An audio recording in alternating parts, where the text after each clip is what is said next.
curiosity as a love language, and something that I realized yesterday, just yesterday, between yesterday and this morning, about this love language of mine. I want to share this with you guys in case anybody else can relate to this, because you know, you have a conversation or two, you kind of sit with some of the uncomfortable feels that pop up for you during that conversation, and I'm telling you, if you could just sit with this stuff long enough without reacting and acting like the other person did something wrong just because you felt something uncomfortable, you might learn a thing or two about yourself. So what had happened was, we were talking about, me and this person were talking about my love language, curiosity, just being curious about me in the same ways that I am curious about other people. And I am a curious person. It's part of the reason why I think I went the direction that I did, because what better place to throw yourself into work than being a freaking therapist, when you love to just ask people questions that most of the time would be considered all kinds of inappropriate. But, you know, I get to ask all the questions all the time. Here's the thing. I like to ask all those same questions all the time with people in my personal life, because why not?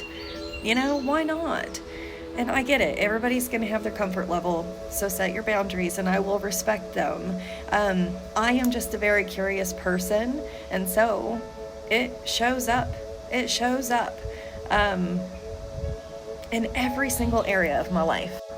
So when it comes to the people in my life, right, and the ways that they are showing me love, I get shown love in all kinds of different ways. I'm fully aware of the love languages that they are pouring my direction when they're coming out, and I can see what's important to them. And so I always try to do those things back to the best of my ability. But I also like to stay true to who I am, which is to be a curious person.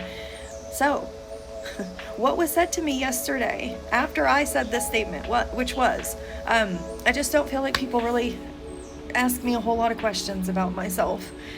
And the challenge basically was to just kind of stop dead in my tracks and think about it, because they said that they didn't feel like that was a true statement. They've known me a very long time. I did feel a little bit uncomfortable because I felt like they were telling me that I was wrong. And that is the first thing that I had to work through. Just because somebody disagrees does not mean that they're telling you that you are wrong. They are simply just telling you that they just have a different feeling or perspective about the whole situation, right? In the past, the first thing that stood out from this experience is I never felt like there was room for my opinion and the other person's opinion to exist in the same space. And so immediately, historically speaking, I would just automatically make mine be the one that went out the window first, because I thought it was the easiest way to keep the peace. In this situation, I just kind of sat with it and I thought, okay, I feel like we are both correct. I just want to sit with this a little bit longer and figure out what it is that I need to learn from this. Make a really long story short, not only did I learn that there was space for me and this other person's opinion to exist in the same space, but that they really were not wrong. I have had people ask me questions throughout my life, but what I also realized from that conversation, after I continued to sit with it, and why I got so uncomfortable, is because there are a lot of people that show up in our lives and they ask us questions not to understand, because they want to love and support. There's always this tone about people when they come in and they have intentions to use the information to hurt and destroy. Or to just simply start something up with you so they can argue with you. They're not interested in how you feel. They just want to have a freaking debate. And that is the part that I never really fully could connect the pieces with before this damn conversation. The very thing that I craved my entire life was the thing that I was keeping away, because I kept finding myself around people who were being curious. Yes, they were, but it was to hurt me.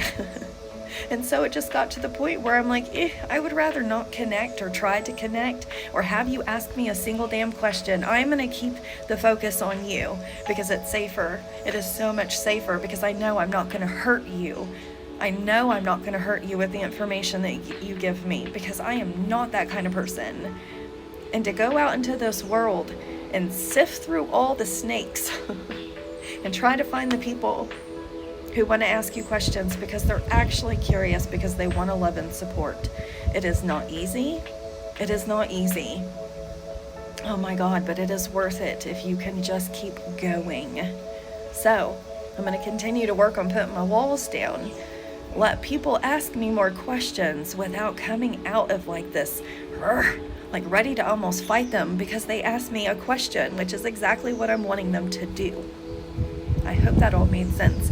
If you can like relate to any of what the hell I just said, I would love to know, because I know that we do not have, none of us have such unique experiences on this planet that not a single other person just could never understand. So, I would love to know who you are. I would love to know your thought processes, things that you've done to kind of help you work through this stuff, right? It's all about learning how to sit in the discomfort when it pops up for us so we can fully understand the message behind it.